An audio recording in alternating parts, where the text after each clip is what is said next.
ऐटदार वाघ,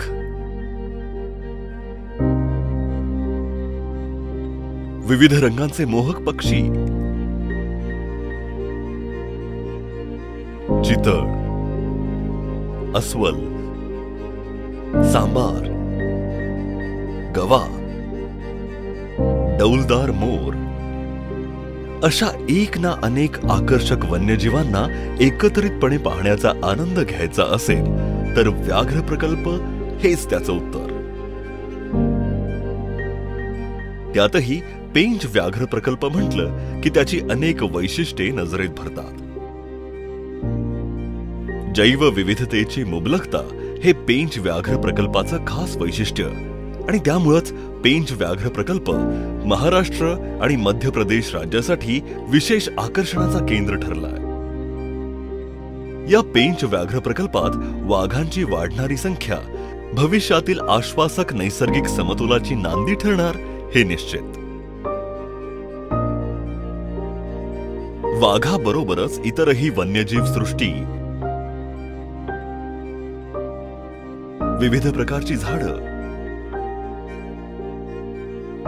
या सगळ्यांच्या समावेशानं पेंचची सुंदरता आणि आकर्षक बघणाऱ्याला भुरळ पाडतं.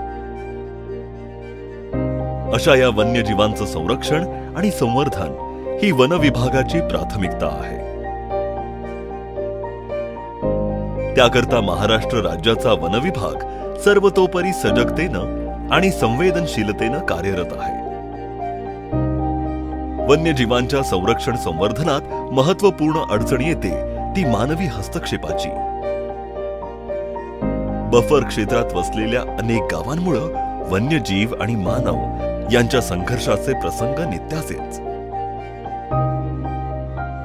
परंतु या वन्यजीवांसाठी जागेची उपलब्धता करून देणं, त्याचप्रमाणे वन्यजीवांचा मानवाशी संघर्ष टाळणं ही वन विभागाची प्राथमिकता आहे. या सर्व बाबींचा सर्वांकष विचार करून इको रेस्टोरेशन करण्याचे प्रयत्न वन विभागामार्फत सुरू करण्यात आले.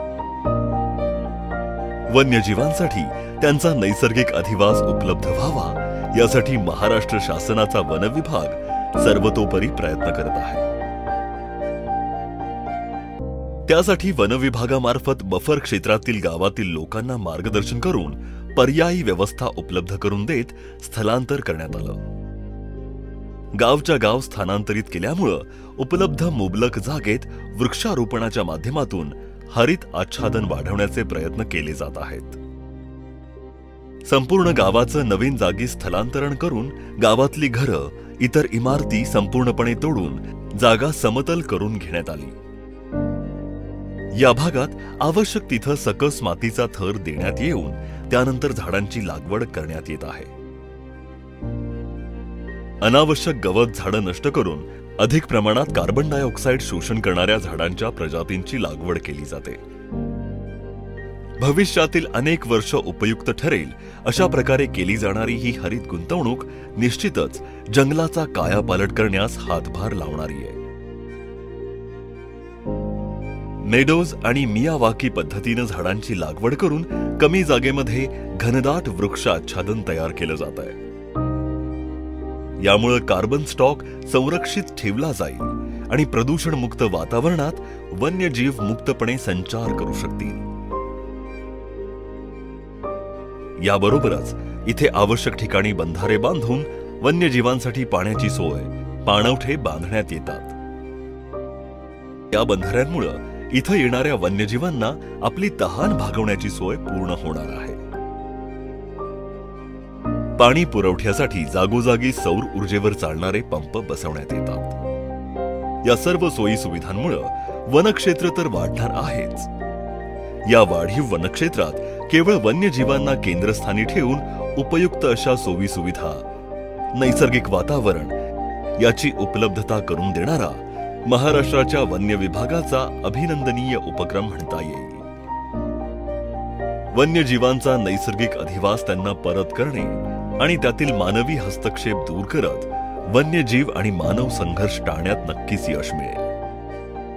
गावकऱ्यांचं, स्थानिकांचं वनावरील अवलंबित्व कमी होत त्यांना देखील सुरक्षित जीवन जगता येणं शक्य होणार आहे. वन्यजीव आणि स्थानिक या दोघांच्याही भवितव्याचा त्यांच्यासाठी उपयुक्त ठरेल अशा उपक्रमाची अंमलबजावणी वन विभागामार्फत केली जात आहे. वन विभागाच्या या प्रयत्नांमुळे वनक्षेत्र वाढीचं लक्ष्य सहजतेनं पूर्ण होईल आणि वन्यजीवांना वाढीव नैसर्गिक अधिवासाचा फायदा होईल. विशिष्ट प्रकारच्या झाडांच्या प्रजाती, वन्यजीव या सगळ्यांमुळे नैसर्गिक अन्न साखळीत कुठलीही बाधा न येता तिचे अधिकाधिक संवर्धन होण्यास हातभारच लागेल.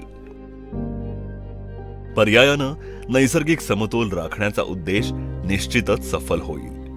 वन्यजीवांसाठी ही महत्त्वपूर्ण उपलब्धी ठरेल यात शंकाच नाही.